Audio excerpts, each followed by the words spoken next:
Comprendre les principes fondamentaux de ce qui motive le comportement humain peut t'aider à les styliser pour créer un changement durable. Tout ce que nous faisons dans la vie est motivé par le besoin d'éviter la douleur ou de gagner du plaisir. Étude après étude, il est démontré que les êtres humains feront davantage pour éviter la douleur plutôt qu'obtenir du plaisir. Si tu veux changer ton comportement, change ce à quoi tu associes la douleur et le plaisir. Une ou deux associations simples peuvent changer ta vie entière. Alors, comment s'y prendre ? Étape 1. Ressens une émotion de bien-être et ressens-la pleinement. Étape 2. Pendant que tu la sens, lis-la à autre chose. Cela explique par exemple pourquoi maintenant j'aime faire du sport.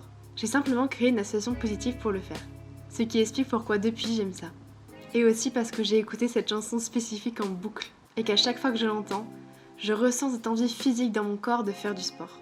Mon cerveau commence à faire comme un film mental de moi dans le soulagement et la liberté pendant que je fais mon sport.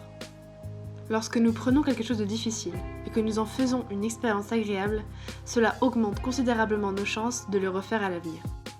C'est tout simplement parce que maintenant ton cerveau ne résiste pas. Il veut le faire, il a envie de le faire. Répète ce processus encore et encore pour renforcer la neuroassociation. Passons maintenant à la visualisation. En fait, c'est comme un code de triche puissant pour réussir. Il y a une étude très intéressante réalisée en 2009 à Harvard. Ils ont rassemblé des pianistes pour jouer du piano et ont étudié quelle partie de leur cerveau s'illuminait quand ils jouaient. Ils leur ont aussi demandé de s'imaginer en train de jouer du piano. Et ce qui est dingue, c'est que les mêmes parties de leur cerveau s'illuminaient. De nombreuses études ont montré que le cerveau ne connaît pas la différence entre l'imagination et la réalité. Par conséquent, lorsque nous visualisons quelque chose, nous construisons des réseaux de neurones comme si cette image ou cette expérience était déjà produite. C'est pourquoi nous pouvons entrer dans un état émotionnel aussi fort. Ah, la procrastination. Le fait de remettre à plus tard. C'est par exemple quand tu sais que tu as un truc à faire, mais que là maintenant t'as tout sauf envie de faire ce truc-là, ou que tu vas tout faire à côté, sauf faire le truc que tu dois absolument faire. La procrastination, c'est tout à fait compréhensible, parce qu'on l'associe souvent à la douleur, à ce que l'on ne veut pas faire. Tu peux bien sûr changer tes associations de douleur et de plaisir, mais on va essayer quelque chose d'un peu différent. Passons en revue deux principes de base. Numéro 1. Les humains feront souvent davantage pour éviter la douleur que pour gagner du plaisir. Numéro 2. Tout ce sur quoi tu te concentres devient ta réalité. Ou autrement dit, tout ce sur quoi tu portes ton attention se développe. Alors quand on est dans le moment de commencer cette chose ou non, on se demande souvent quelle serait la douleur si je le faisais.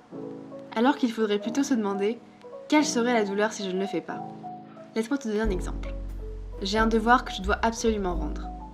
Imagine tout ce qui pourrait se passer si tu ne le fais pas. Concentre-toi et visualise cette image dans ta tête. Fais-le à fond. Tu dois te concentrer vraiment sur la douleur et y croire. Si je le fais pas, j'aurai une mauvaise note. Du coup, ça se trouve, mon semestre ne sera pas validé. Mes parents vont être déçus. Je vais devoir me rattraper et je vais me mettre encore davantage de pression. Et dire que tout cela aurait pu être évité si je venais juste de commencer ce devoir.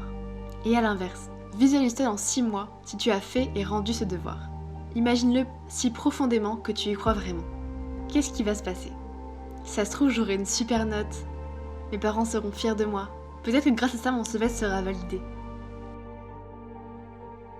Tout ce qui a de la valeur dans la vie vient de la constance. La réussite, les relations, la richesse, la santé et toutes les autres aspirations. Bien sûr, la constance ne signifie pas la perfection.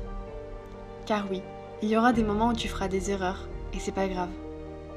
Alors pour les temps où tu tomberas, apprends à te relever et à réessayer.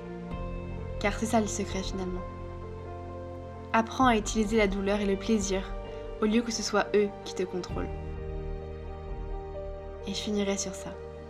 Les choix de ce mois-ci sont les résultats du mois prochain.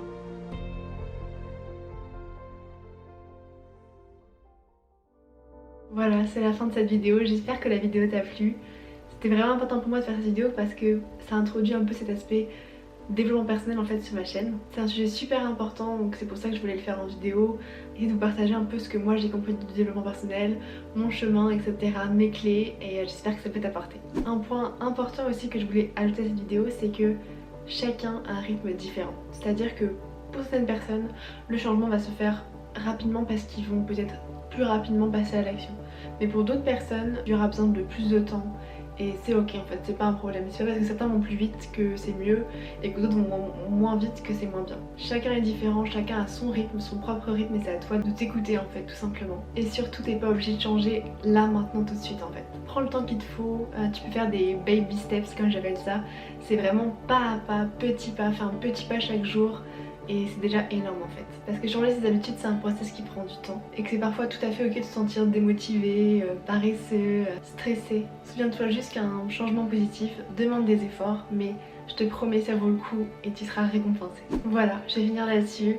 J'espère sincèrement que cette vidéo t'a plu. Dis-moi en commentaire ce que t'en as pensé. J'attends avec grande hâte vos retours sur cette vidéo. Donc voilà, je te dis à très vite pour une prochaine vidéo. Ciao.